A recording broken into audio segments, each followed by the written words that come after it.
Sa mga di pa nakatanggap ng ayuda, sa gustong magpagapang at di pa nasabay ang pangalan sa lista, ang ating sagot, Purok Leader, tell me bakit nga ba, kayo nga.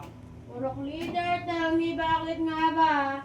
Kami po'y nananawagan sa mga Purok Leader na kung pwede, bilisan nyo na mag-stapler, madami pa kasi akong order pero di ko sure kung ang pangalan ko'y nasa lista ng aming leader, sagot. Purok leader, tell me bakit nga ba? Sa mga botante dyan, tanggapin nyo na lang ang mga ayuda kasi pagkatapos ng eleksyon, yung kandidato di na kayo niyang kilala, sagot. Purok leader, tell me bakit nga ba?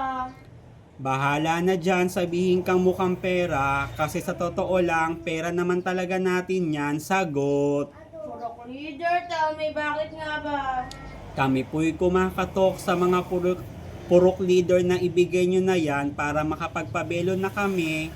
Para sa Lunes, blow up din kami at makahanap din kami ng aming forever, sagot. Purok leader, tell me bakit nga ba? Huwag nyo nang piliin kung sino bibigyan nyo ng ayuda. Huwag nyo nang bawasan para masaya ang lahat, sagot.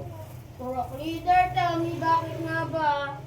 Kung sino man ang tagalista, huwag mahiyang magbigay ng ayuda. Kung gusto mo, i-Gcash mo na lang para madali, diba? Sagot. Purok leader, tell me bakit nga ba?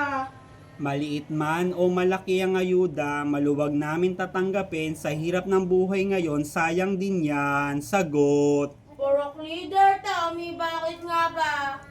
Ano ba gusto mo, Purok Leader? Gapangan? Ayan, ang plano mo? Gusto ko yan, basta magaling lang at maganda, sagot. Purok leader, tell me bakit nga ba? Alam ko lahat ay excited na. You tell me bakit nga ba? Bakit nga ba? Ibigay mo na, Purok Leader, ang aming ayuda, sagot.